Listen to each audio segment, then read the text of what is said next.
Mesdames, Mesdemoiselles et Messieurs, bonjour. Chers amis téléspectateurs, bonjour.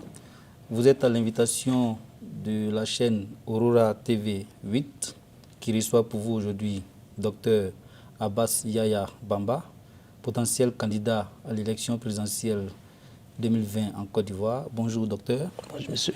Et pour interroger le docteur, vous aurez donc des journalistes ivoiriens, en l'occurrence monsieur Sila Harouna, qui est donc le chef du service politique du journal Soir Info, un journal de renom en Côte d'Ivoire. À côté de M. Sila, vous avez donc M. Bané Yakouba, qui est également un éminent journaliste, directeur de publication du journal Le Temps, un journal qui compte en Côte d'Ivoire. Et votre serviteur, Amadou Ziao, qui est le rédacteur en chef du journal L'Inter, toujours en Côte d'Ivoire. Alors, pour cette interview, nous aurons à débattre de 8 thèmes. J'allais dire, pas 8 thèmes, de 5 thèmes. D'abord, nous aurons à parler de la santé, la question de la santé en Côte d'Ivoire, en premier point.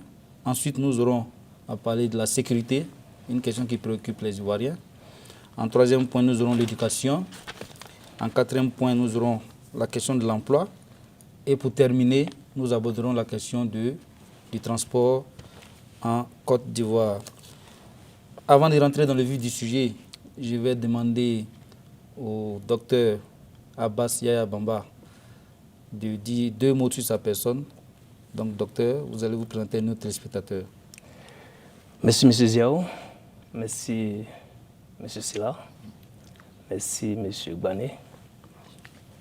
Je vous souhaite la bienvenue dans l'État du Colorado pour nous rencontrer, me rencontrer précisément.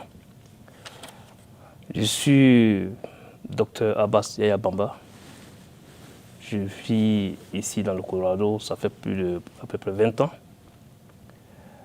Je suis ivoirien. Je suis né en Côte d'Ivoire, dans le nord-ouest de la Côte d'Ivoire, précisément dans la ville qu'on appelle Wanino. Et j'ai fait mon cycle primaire dans cette même ville, mon cycle secondaire est dans la basse côte ivoirienne, Boaké, Abidjan.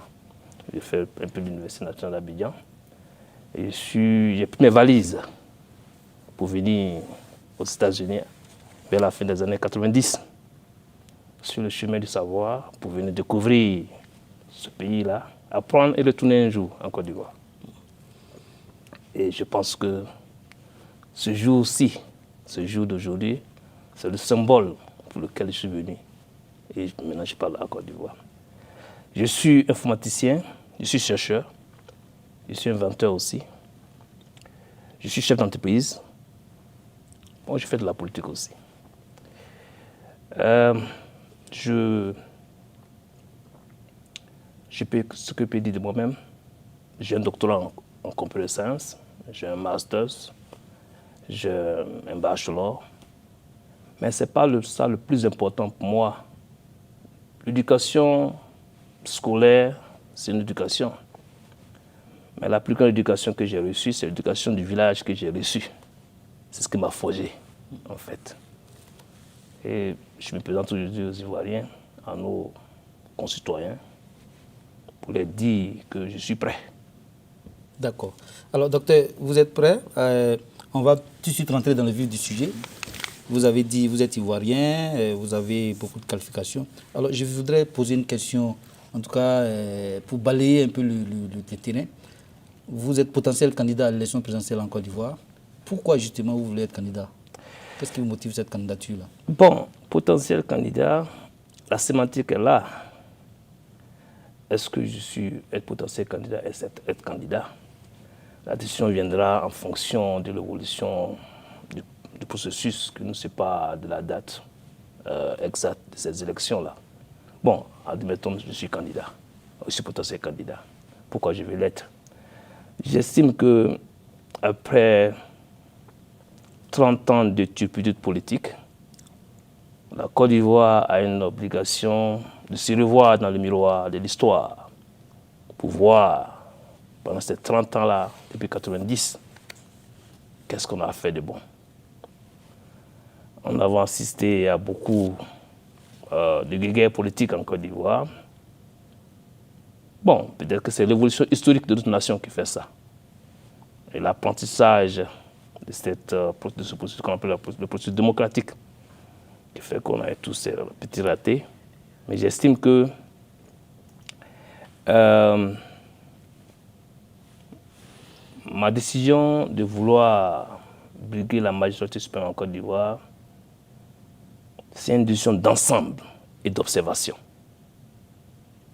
Vu tout ce qui se passe, j'estime que j'ai beaucoup appris, pas par rapport à mes études, mais par rapport à l'étude même de la société ivoirienne. Et j'estime que je peux apporter quelque chose, certainement, que nos aînés n'ont pas pu apporter. Je n'ai pas dit. Vous pouvez apporter quoi exactement? D'abord, ce qu'on peut apporter à la Côte d'Ivoire aujourd'hui, la confiance entre les Ivoiriens. La confiance inter-ivoirienne est d'abord essentielle dans tout développement, même en entreprise. Quand tu es chef d'entreprise, il faut que ceux que tu diriges là aient confiance en toi. D'abord, la confiance. Il faut créer la confiance et l'unité nationale. Ça, c'est le premier temps. Et je pense qu'un homme nouveau sera peu regardé différemment qu'un homme ancien. Et je pense que j'incarne cette image-là. D'accord, docteur. Alors, nous avons 5 thèmes. Je pense que vous aurez l'occasion de développer largement votre vision des choses à travers ces 5 thèmes que nous avons choisis ici. Nous allons donc entrer dans le vif du sujet, chers amis, si vous le permettez. Alors, nous allons partir avec le premier thème, qui est la santé. La santé qui est un sujet qui préoccupe les Ivoiriens. Aujourd'hui, je voudrais entrer dans le vif du sujet en posant un postulat, sinon en faisant un constat qui a été fait récemment par les autorités ivoiriennes elles-mêmes, c'est que l'espérance de vie en Côte d'Ivoire a chuté jusqu'à 52 ans. Aujourd'hui, l'Ivoirien ne peut vivre que jusqu'à 52 ans. Alors, quelle est votre lecture de cette espérance de vie des Ivoiriens aujourd'hui en Côte d'Ivoire? C'est pratiquement les chiffres. Si vous avez moins d'un médecin pour 1000 habitants, moins d'un médecin pour 1000 habitants, ça c'est les chiffres de 2017 qu'on a disponibles partout. Vous ne pouvez avoir que cette situation.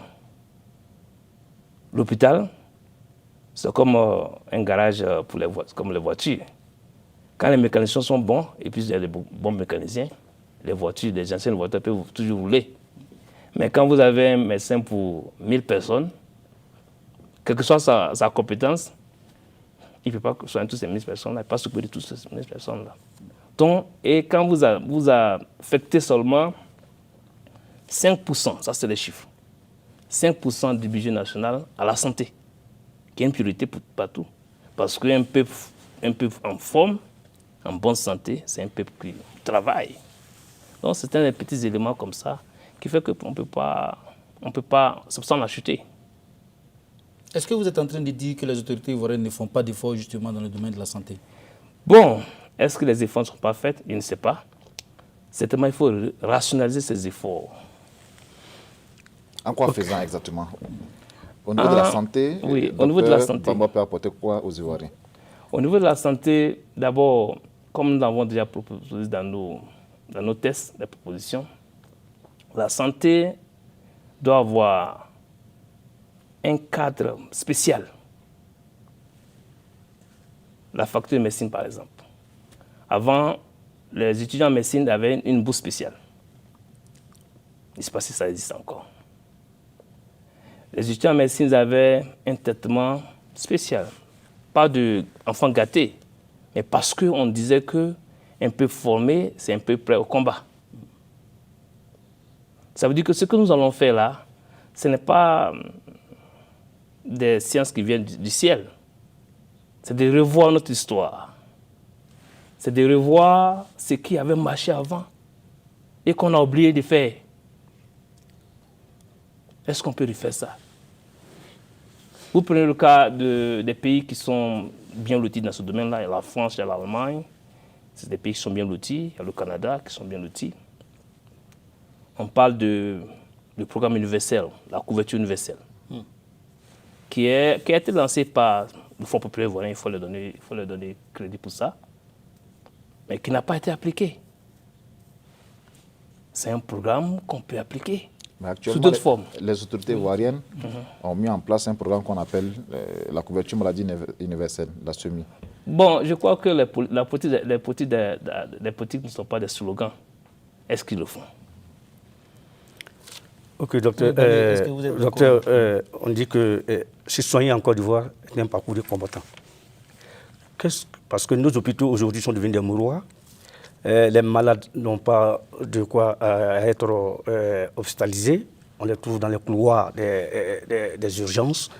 Qu'est-ce que fondamentalement vous pouvez apporter pour que l'Ivoirien soit en bonne santé? Bon, nous revenons encore ici sur les priorités de l'État, les priorités de développement de nos États. Quand vous engagez seulement 5% de votre budget à un secteur, c'est que ce n'est pas une grande priorité pour vous. Pour vous, il faut engager combien de pourcents du budget dans le secteur de la santé? Bon, je crois que c'est les études qui vont définir ça.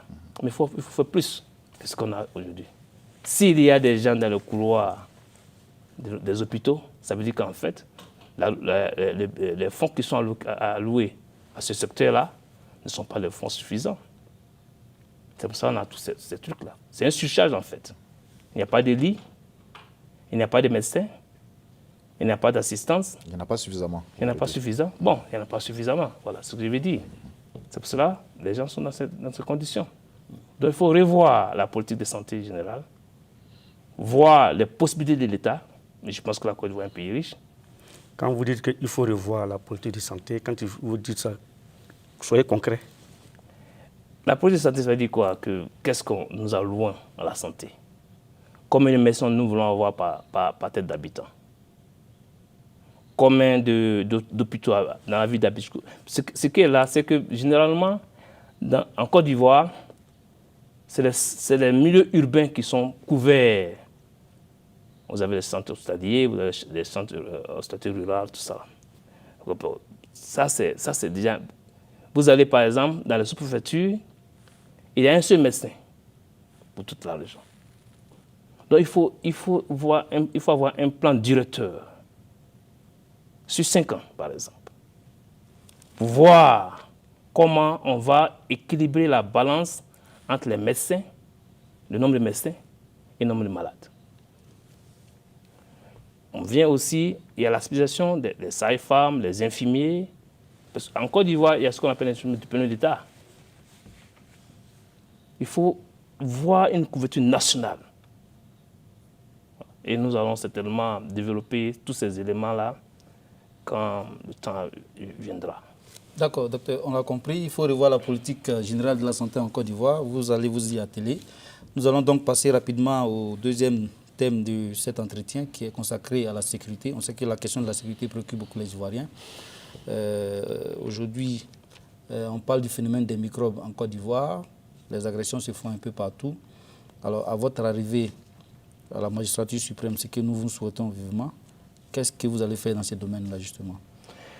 Bon, je crois que vous avez tout simplement noté, donné un pan de la sécurité. La sécurité est un fait global. Bon, le cas des microbes, c'est le cas qui fait presse. Et tout le monde en parle. Ça, c'est la sécurité physique, parce que c'est visible. Et moi, je vais un peu étendre ça, ce côté-là. Il y a aussi la sécurité qui n'est pas physique. Il y a la sécurité virtuelle, qui est aussi une sécurité essentielle. Bien, je vais répondre à votre question. Qu'est-ce qu'il faut faire pour que ces microbes-là ne soient pas des microbes? C'est-à-dire qu'un microbe en français, ça veut dire quoi?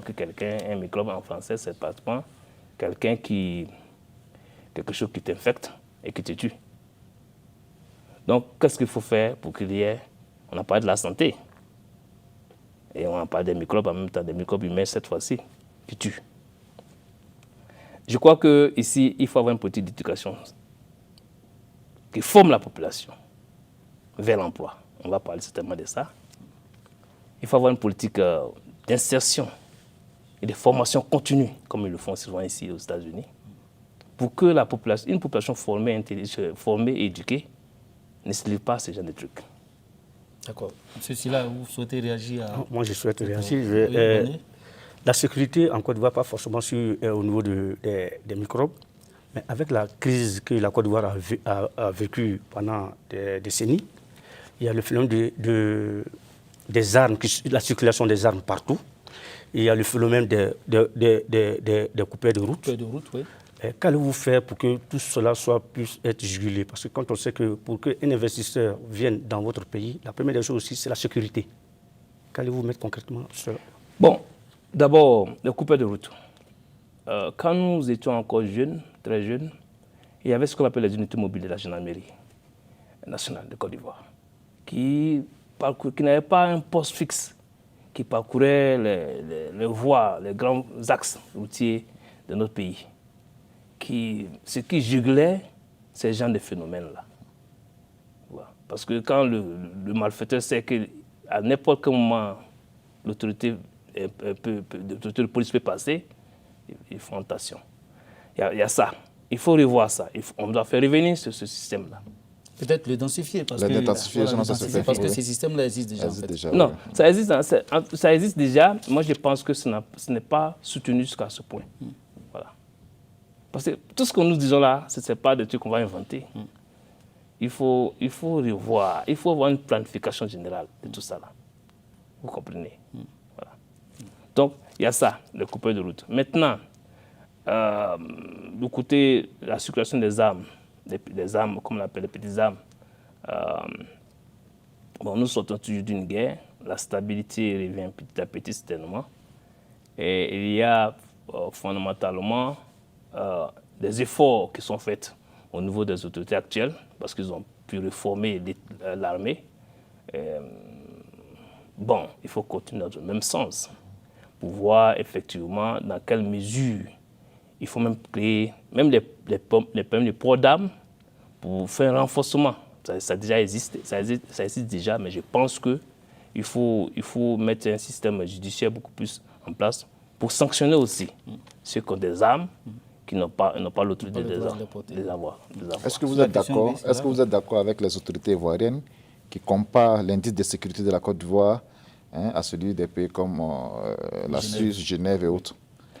Je crois que c'est un peu arrogant de notre part. Il faut, quand on a des problèmes réellement dans un domaine, il faut accepter ça.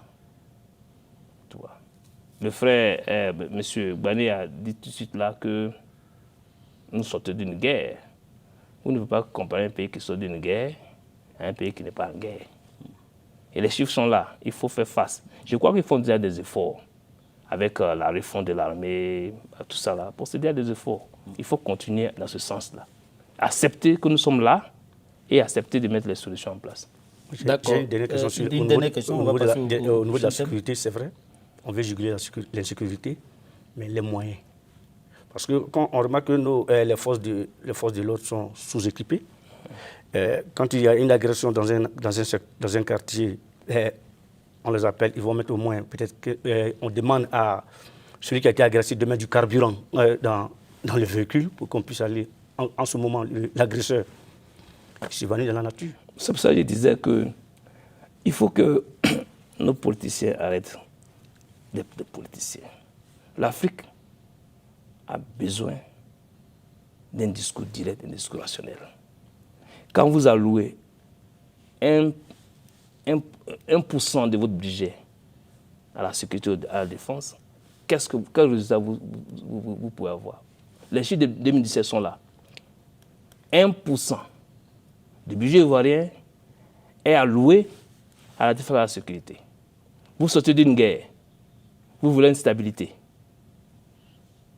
Donc la sécurité devait être une stabilité. Il faut au minimum combien? Non, on ne peut pas s'asseoir sur un plateau de télévision pour faire ça. Il faut des études. D'accord. Voilà. Ok. Donc on retient que, en tout cas, en matière également de sécurité, vous avez une politique à mener, vous avez des choses à proposer aux Ivoiriens. Nous allons passer au troisième thème, qui est l'éducation, qui est un autre pan très important dans l'évolution d'une nation. Aujourd'hui, on sait que la Côte d'Ivoire traverse des moments difficiles. Vous conviendrez avec moi, M. Silla, sur la question de l'éducation. Il y a beaucoup de grèves qui se font. Alors, à votre niveau, comment analysez-vous toutes ces grèves qu'on constate aujourd'hui dans le système éducatif ivoirien? C'est la déconfiture, c'est le résultat de la déconfiture de la société ivoirienne en général depuis 1990, où véritablement, nous avons assisté à l'émission directe. Il faut que nous acceptons tout ça, cette responsabilité-là, de la politique dans l'école. Et bon, on confond souvent revendication et doléances. On est plus syndicaliste qu'être académicien. C'est-à-dire qu'on veut apprendre. Bon, notre école aussi n'est pas adaptée. On nous dit souvent qu'en Côte d'Ivoire, la main-d'œuvre n'est pas qualifiée. Cela ne veut pas dire que les Ivoiriens ne savent pas lire et écrire. Et ça veut dire qu'en fait, notre système éducatif là n'est pas dirigé vers le marché. Un monsieur qui finit sa maîtrise en droit n'a pas appris autre chose que de faire du droit certainement. Tu vois? Donc, il y a une refonte de l'éducation. Les états généraux de l'éducation nationale ont été lancés au temps du ministre Soliou, je crois bien, au temps du ministre Bala Keïta. Bon, il y a eu de grandes résolutions. Nous, en Côte d'Ivoire, on fait toujours des grandes résolutions. C'est ce qu'il disait, en fait. On fait un petit tapage et puis on arrête. Il faut des plans directeurs sur le court, le moyen et le long terme. C'est essentiel. Sur le court terme, qu'est-ce qu'il faut pour sauver l'école ivoirienne? Pour sauver l'école ivoirienne, je crois qu'il faut... bon, il y a des efforts qui sont faits. Ils ont fait des universités un peu de façon décentralisée. Je crois que c'est déjà bon. Il faut maintenant revoir le système d'enseignement. D'abord, poser un acte correctionnel. On n'a pas du tout inventé pour un acte correctionnel. Et nous avons dit que dès notre prise de pouvoir, si dans le cas nous sommes candidats, on va faire les résultats de l'éducation nationale pour voir ce qui marche et ce qui ne marche pas. D'abord, poser un acte correctionnel. Et après, on va faire les actes d'innovation. Ok. D'accord. Qu'est-ce que vous attendez par vous allez parler on va parler au niveau de l'éducation, c'est vrai. Vous parlez de la refonte, mais généralement les grèves, comme on prend par exemple les grèves des enseignants, c'est un problème de salaire. Quand on prend par exemple la grève des étudiants ou des élèves, c'est les conditions de travail.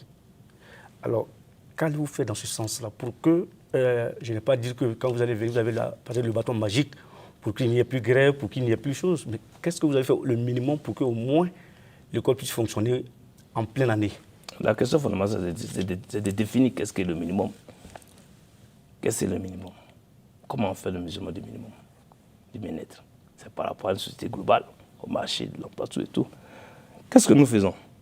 Nous partons en grève, je parle quand des enseignants, sur des bases, vous avez parlé que les enseignants vont en grève, pas par rapport à leurs conditions de travail, mais par rapport à un salaire qu'ils estiment que c'est petit.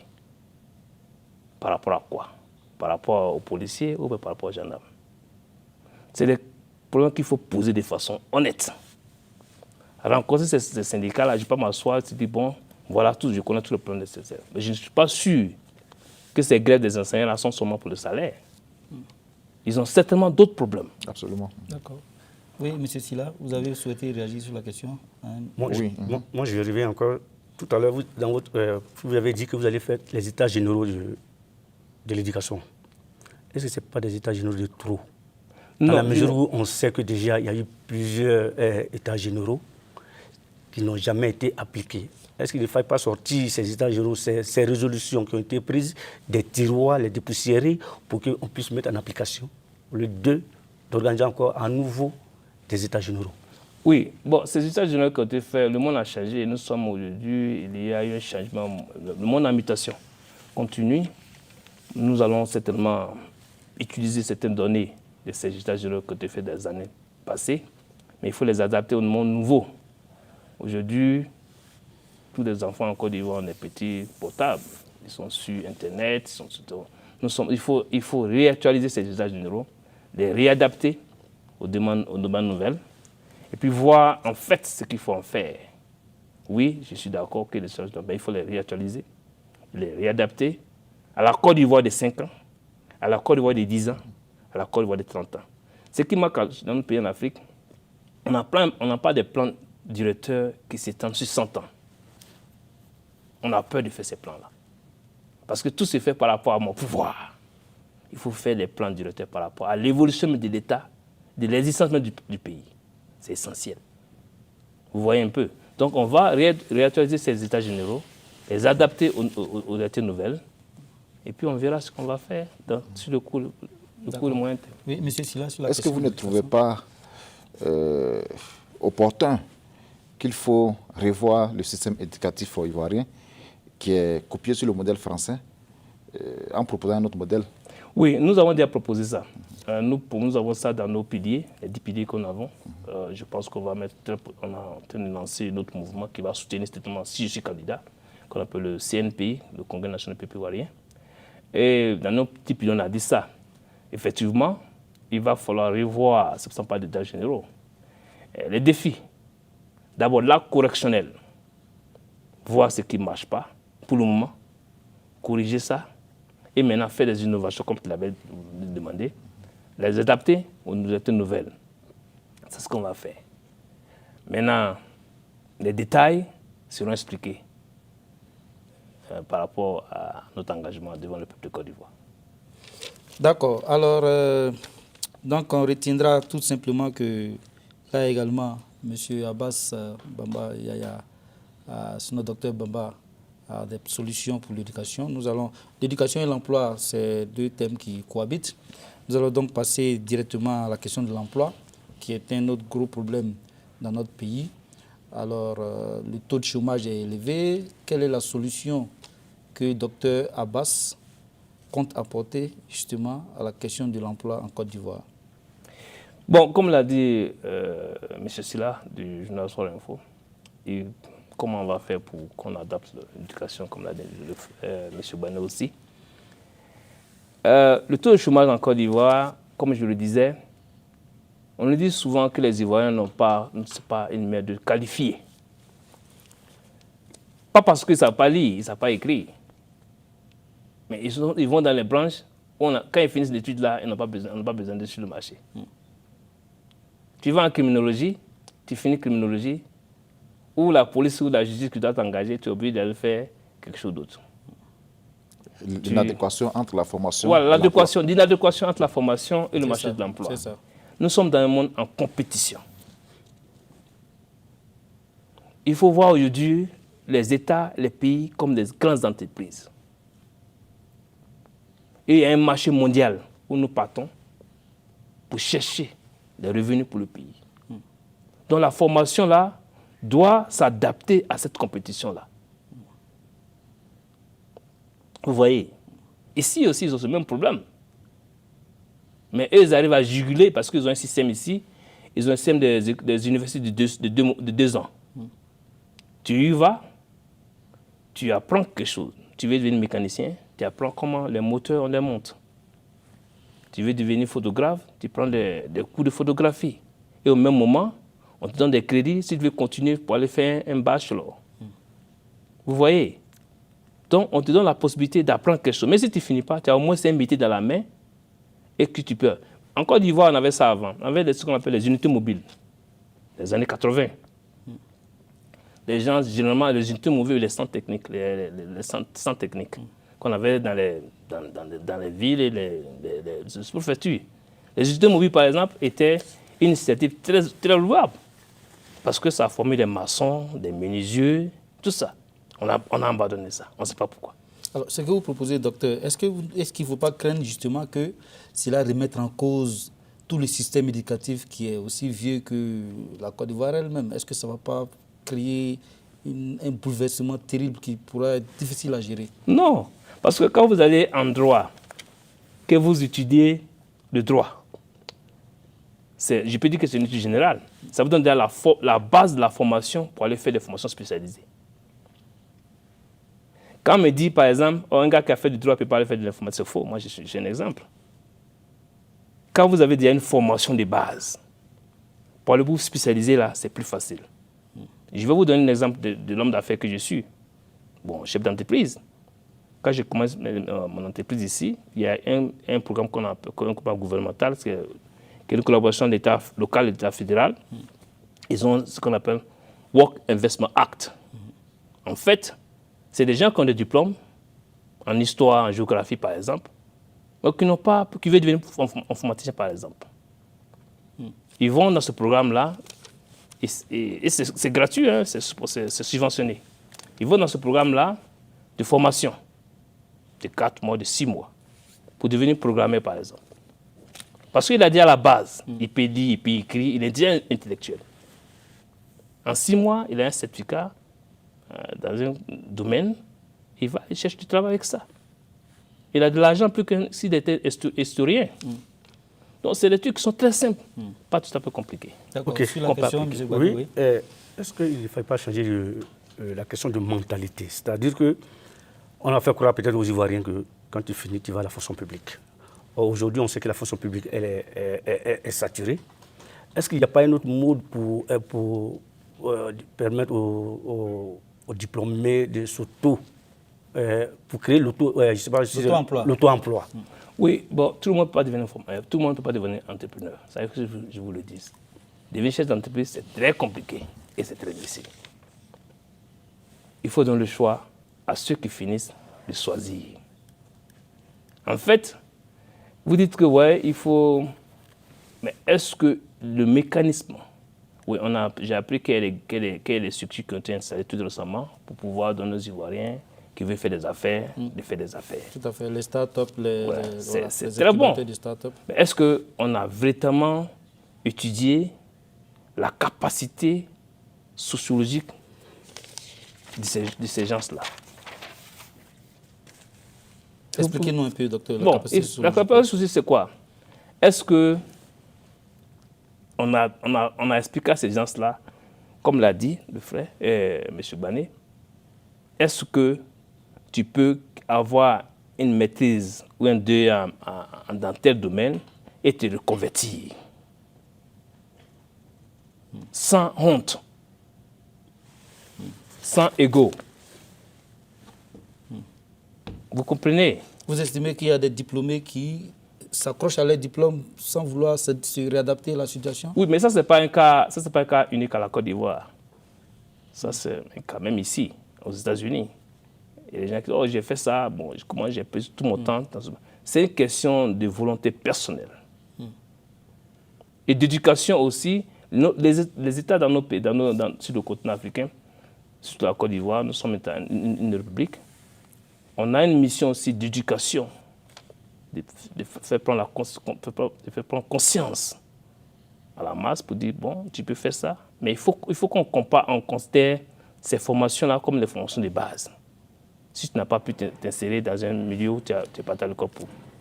Voilà. Que préconisez-vous alors pour juguler le taux de chômage? Que préconisez-vous pour que les jeunes diplômés puissent prendre conscience que tout le monde ne peut pas être peut-être allé à la fonction publique, ou bien tout le monde, il y a des ouvertures? Que préconisez-vous? Bon, d'abord, il y a ce que j'appelle une prise de conscience nationale. Il faut que les Ivoiriens acceptent d'être employés aussi en dehors de la Côte d'Ivoire. Je parlais tout simplement des nouvelles technologies de l'information, par exemple. Il y a des milliers d'emplois sur Internet.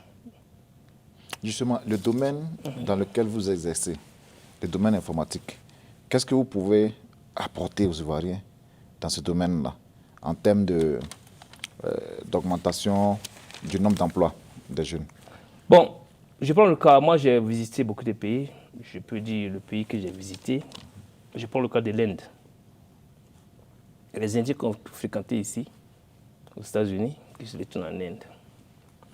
D'abord, nous parlons toujours d'adapter nos systèmes éducatifs aux réalités nouvelles. Nous parlons seulement français à l'école. Il y a les secondes langues, mais peu d'Ivoiriens parlent l'anglais. Il faut faire de sorte que notre société doit être une société bilingue. Maintenant, dans le domaine informatique, moi je l'ai proposé il y a tellement longtemps de cela, à des amis qui étaient encore au pouvoir, pour dire que pour créer une usine de montage d'ordinateurs, on n'a pas besoin d'avoir un doctorat. Vous voulez parler de l'ancien régime, le régime de Gbagbo? Du président Gbagbo. Nous avons discuté de ça. On n'a pas besoin d'avoir des doctorats. L'investissement n'est même pas coûteux. Pour pouvoir faire des centres d'appel sous-traités à travers le Sénégal le fait, le Maroc le fait, et les compagnies en France qui ont des centres d'appel au Maroc. Et je ne pense pas que les Marocains pensent pas bon français plus que les Ivoiriens. Pas du tout. Pas du tout. C'est les trucs qui se négocient. C'est-à-dire nous sommes dans une compétition mondiale. Allons vers ceux qui peuvent nous donner le travail pour le moment. Les Chinois l'ont fait. Et ce n'est pas une puissance mondiale. Vous allez négocier sur le marché, pouvoir créer cette classe moyenne de consommateurs internes. D'abord. Et après, maintenant, on peut s'autosuffire encore. Le patriotisme, c'est bon, mais pour le moment, là où nous sommes là, il faut communiquer avec ceux qui peuvent nous aider à créer ces emplois-là. Des partenaires. Encourager même des Ivoiriens qui vivent à l'extérieur. C'est que des moyens qui peuvent venir investir. Créer les conditions légales d'investissement. Faciliter l'investissement de la diaspora, par exemple. Moi, je vais en Côte d'Ivoire. Un Ivoirien qui est resté ici, quand il va ouvrir une menuiserie en Côte d'Ivoire, ce ne sera pas la même menuiserie que Boukari a ouvert en quittant Ouadénou. Il a une autre vision de la menuiserie qu'il va implémenter. Un Ivoirien qui est ici, qui va ouvrir une tôlerie en Côte d'Ivoire, il va l'ouvrir autrement, de façon moderne. Et je crois qu'il y avait un exemple comme ça, où il y avait un jeune Ivoirien qui avait ouvert à Trècheville, où on avait des voitures. Vous avez que son truc était plus différent que la voiture à Yopougon. Il faut faciliter tout ça. L'État a un rôle, c'est vrai, d'assistance, mais l'État aussi doit avoir un rôle de faciliter. Encourager l'investissement, ce n'est pas seulement les Blancs. Il y a les Ivoiriens qui sont à l'extérieur, qui ont de l'argent, qui peuvent revenir. Donc, tout ça, il faut créer un cadre macro et micro qui supporte ces initiatives-là. D'accord. Alors, docteur Abbas, nous avons compris. Également sur la question de l'emploi, les Ivoiriens pourront donc apprécier toutes les propositions que vous faites et pourront faire le bon choix au moment opportun. Alors nous allons passer sans plus tarder au dernier thème de notre entretien de ce jour avec la chaîne Aurora TV 8 qui est donc le dernier point consacré à la question du transport en Côte d'Ivoire toujours. Rien qu'à en juger par les longues files d'attente des Ivoiriens tôt le matin pour se rendre au travail, on se rend compte qu'il y a véritablement un problème de transport en Côte d'Ivoire. Alors, docteur Abbas, quelle est votre solution? Bon, la Côte d'Ivoire a 660 km de pistes d'atterrissage. On a peut-être un peu plus de 37. Je vais commencer par les aéroports d'abord. La congestion urbaine à Abidjan, par exemple, parce que tout le monde est à Abidjan. Le moyen de transport, je ne sais pas si le projet est toujours en cours. Je crois qu'il y a un projet de métro urbain. Tout à fait. Les travaux ont commencé. Voilà, un travail de métro urbain. Je crois que c'est des initiatives qui doivent continuer, qui doivent être encouragées. Et il ne faut pas faire des tapes à l'œil cette fois-ci.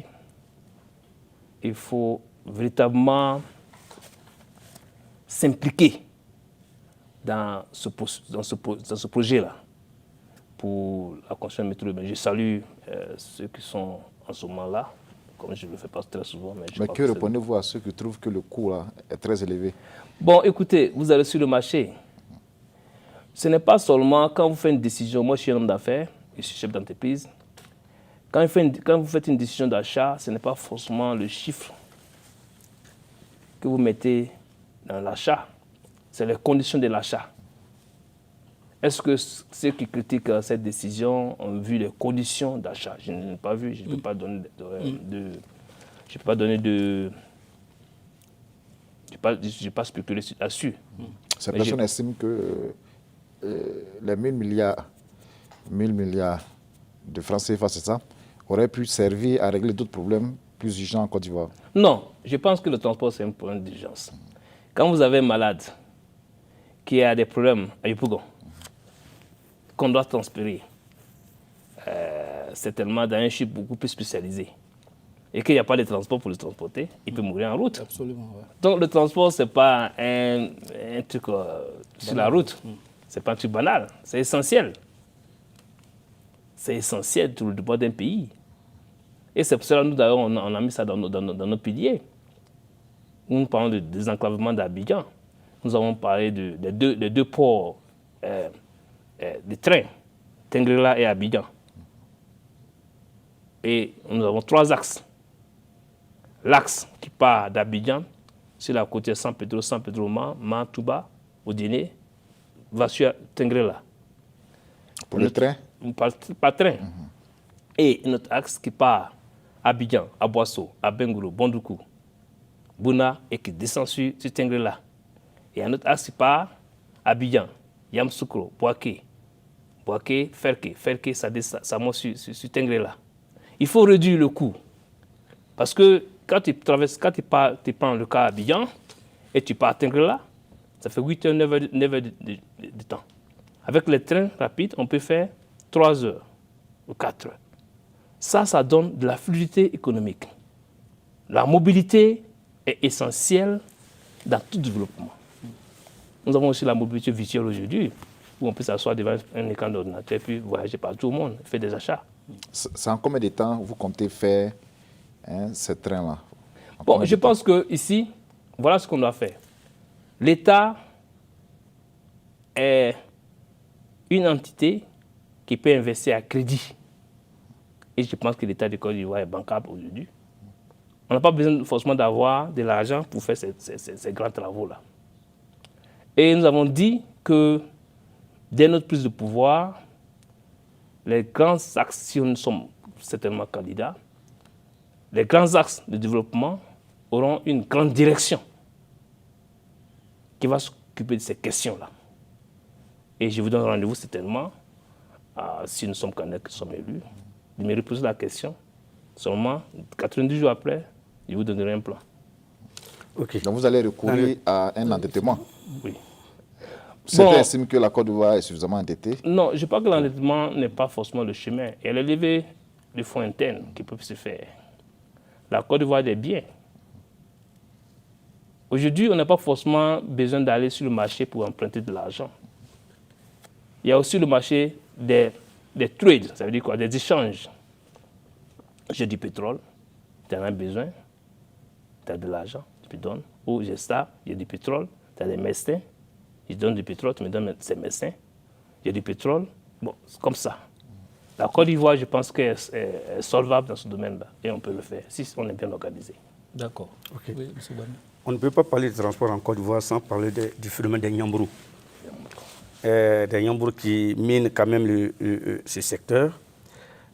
Quelle politique allez-vous mener pour que ce phénomène puisse peut-être prendre fin, puisse être bien organisé pour le bonheur des usagers? Il faut déjà définir ce que c'est que le Nyabro. Voilà, le Nyabro, je crois que c'est les petits travailleurs qui gravitent, qui n'ont aucune qualification, mais qui gravitent autour des gares, des transports en commun et qui rançonnent pratiquement les usagers. Voilà, ils prennent l'argent avec les usagers et ça, les transporteurs répercutent le contre-coup sur le coût des transports. Oui, le Nyambrou n'est pas un phénomène nouveau. En fait, il y a une organisation anarchique de transport en Côte d'Ivoire. Ça fait que, en fait, il y a eu des tentatives au niveau du transport, des actions de transport en Côte d'Ivoire. Ils avaient créé ce qu'on appelle. Les syndicats, en fait, dans le milieu du transport avant, étaient en fait des syndicats. Ils disent, syndicats, en fait, comment ils faisaient? Il y a une ligne, par exemple, la ligne Touba-Man. On dit, OK, le Bandian, il y a 5 Bandians qui doivent partir de Touba à Man par jour. Donc, il y a une organisation. Premier, deuxième qui va partir. Il y avait une autodiscipline. Maintenant, quand vous allez dans les grandes villes comme Abidjan, où il y a beaucoup de compagnies de cars, les gens se battent pour que chacun puisse avoir un passager. Donc, on n'attend pas que le passager arrive à la gare pour prendre le billet. Il y a des gens qu'on envoie pour voir où tu vas. On t'accueille, quand tu arrives par exemple devant la mosquée à Djamé, on t'accueille. Où toi tu vas? On prend tes bagages, il y en a même qui disparaissent tes bagages. C'est pas ça que ça se passe. Donc, tout ça, c'est une question d'éducation de la population. De la sécurisation de nos espaces, on a parlé de tout ça. Vous voyez que tous les sujets dont on a parlé sont liés. Vous voyez, le niveau d'éducation au niveau du monde du transport. Vous voyez. Est-ce que, et puis aussi, il y a une floraison anarchique des syndicats. Ouais. Donc il faut aider, il faut encadrer ces gens-là. Il faut les former. L'État a un devoir d'assistance, pas seulement de police. Il faut créer un cadre de formation. Un cadre organisationnel, je crois que le ministère du Transport qui existe quand même, qui doit créer ce truc-là. Parce que non seulement ils vont gagner plus en étant organisés, et la sécurité va régner, et même ils seront contents. Donc, et c'est ça, nous avons mis ça aussi dans nos réflexions. On dit que nous sommes très au courant de ça, de ce phénomène dont vous parlez. Mais c'est un des phénomènes qui sont liés au niveau de l'organisation, au niveau de la société de l'État aussi. Okay. D'accord. Deux dernières informations. Intervention, il reste 5 minutes pour terminer. On ne peut pas parler du transport sans parler de route. On dit que la route précède au développement. Aujourd'hui, quand on regarde l'état des routes en Côte d'Ivoire, la majorité des routes sont dégradées. Quand je dois prendre les produits vivriers de Gagno à Abidjan, c'est un parcours de combattants. Il y a des nids partout. Quelle politique allez-vous mener pour que les routes en Côte d'Ivoire soient dans un bon état? Bon, il y a la longévité des routes, je pense. Les routes en Côte d'Ivoire, il y a une dégradation continue parce que l'usage continu des routes, ce sont par les 3 axes là. Les axes ferroviaires de Abidjan-Tengrela, on passe par ces trois axes-là. Il faut d'abord diversifier nos moyens de transport. Le transport aujourd'hui ne doit pas forcément un transport physique. Il y a aussi le transport virtuel. Je ne suis pas obligé d'aller à Boisseau ou à Bonois ou à Bengourou pour avoir du manioc, par exemple. Ou quelque part au nord, pour avoir du coton, je peux rester sur mon clavier et puis faire l'achat pour que certains puissent faire venir ça. Donc d'abord, il y a ça. Il faut d'abord diversifier le transport physique, le transport virtuel, et aussi investir dans ce qu'on appelle, comme vous appelez, la dégradation des voies. Par exemple, la voie, qui est une voie très importante, la voie Yamoussoukro-Daloa. C'est une voie qui est très importante, mais qui est très dégradée. Il y a des travaux en cours. Ouais. Les travaux sont en cours, mais ça prend du temps. Voilà. Ce n'est pas des distances longues. Vous avez vu ici, ce n'est pas des distances longues. On ne peut pas prendre 2 ans pour faire ça. Voilà. Et puis, c'est pas seulement, ça ne pas à la chose. Vous prenez l'axe Yamoussoukro, Daloa, Diokuman, vous allez voir. Pourtant, c'est des axes qui sont très importants. Donc, nous avons déjà réfléchi dans ce domaine-là. Il y a des techniques d'investissement qu'on va employer, mais qu'on va détailler au moins opportun. D'accord. Okay. Dernière intervention, c'est oui, dernière intervention. Toujours au niveau du transport, les transporteurs se plaignent des forces de l'ordre, les raquettes. Bon, je crois que le président Gbagbo, avant ce pouvoir qu'il a, le pouvoir du président Ouattara, le président Gbagbo, quand il est venu, il a pensé que c'était un problème de salaire. C'est pour ça que quand vous n'avez pas juste de la grève des enseignants, en parlant de salaire, j'ai dit que ce n'était pas forcément ce problème. Quand il est venu, il a pensé que c'était un problème de salaire. Il a augmenté les salaires. Et malheureusement, ça n'a pas changé. C'est qu'il y a un problème structurel même. Comment les policiers ivoiriens sont formés à l'école de police? Sur quelle valeur? Comment ils accèdent à l'école de police? Sur quelle valeur? Si tu payes, si tu as fait des pourboires pour entrer à l'école de police, ça veut dire que tu es déjà dans une situation. Donc il faut que l'État ait une responsabilité ici de s'engager à former des policiers qui sortent avec une certaine culture honnête. Bon, ça, on va parler de ça. Mais il y a des tentatives qui ont été faites par des gouvernements passés. Le président Gbagbo l'a fait. Bon. Le salaire n'est pas forcément le problème. D'accord. D'accord. Oui, M. Silla, Ok, une merci. intervention là-dessus. Sur qui et sur quoi compte docteur Bamba Abaziaya pour réussir ce programme sur le plan du transport dont nous venons de parler, sur le plan de l'éducation, sur le plan de l'emploi, sur le plan de la santé. Et de la sécurité aussi. Et de la sécurité. Bon, en fait, je consulte les ressources humaines qui sont disponibles en Côte d'Ivoire. La Côte d'Ivoire n'est pas un pays pauvre. Quand on voit la qualité, nous avons été le pays qui était toujours cité au niveau du CAMES. Nos candidats au niveau du CAMES étaient toujours les lauriers. Je crois que tout ce que nous avons dit, nous comptons sur un peuple bien éduqué, bien formé, un peuple en bonne santé, un peuple qui se rend au travail sans inquiétude. Je compte d'abord sur la Côte d'Ivoire. La légitimité politique, pour moi, n'est pas forcément une légitimité internationale. C'est une légitimité interne. Et comme je vous l'ai dit, les pays doivent se construire aujourd'hui comme des entités, comme des entreprises. L'entreprise n'est forte que lorsque les employés sont contents. Et après, tu vas chercher des partenaires. Et ces partenaires demandent aux employés que ce patron est bon. Est-ce qu'on peut investir? D'abord, je compte d'abord sur le peuple de Côte d'Ivoire, dans ce premier temps. Et quand nous allons nous montrer nos sérieux, ceux qui sont les sérieux viendront. Oui, nous avons des contacts, je voyage beaucoup. C'est vrai pour mes affaires, mais aussi pour la Côte d'Ivoire. Je passe de la Côte d'Ivoire, partout où je passe. Et je passe dans beaucoup de pays déjà. Donc, il y a ça. Bon, pour résumer, je compte sur les Ivoiriens. Je compte sur vous, la presse. Vous avez un rôle important, essentiel dans l'éducation même de la masse. La prise de conscience de la masse, c'est vous. On n'a pas dit d'être forcément aimer ce pouvoir, ce homme politique, mais ce qui fait là, est-ce que c'est bon?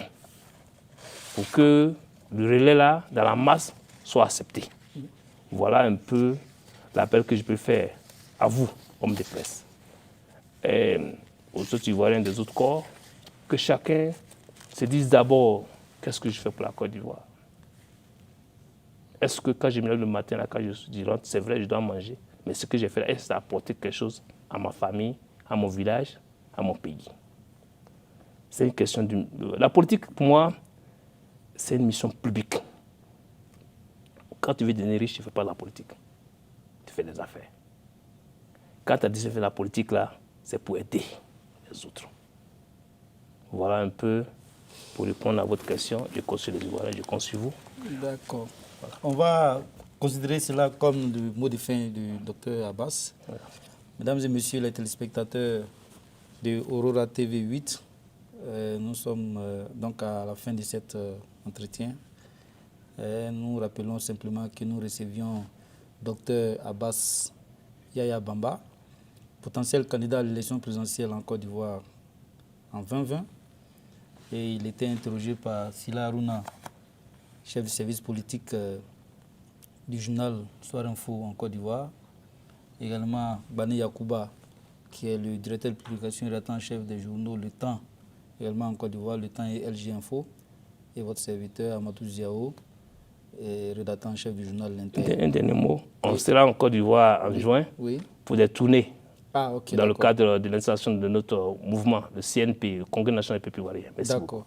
Alors, mesdames et messieurs, retenez que le CNPI sera donc en Côte d'Ivoire bientôt, en juin, dans le mois de juin, c'est ça, docteur? Oui. Pour des tournées d'implantation des bases. Et donc, chers Ivoiriens, vous avez l'information, il faut vous mobiliser pour accueillir donc, le CNPI. Mesdames et messieurs, merci de votre attention et à très bientôt.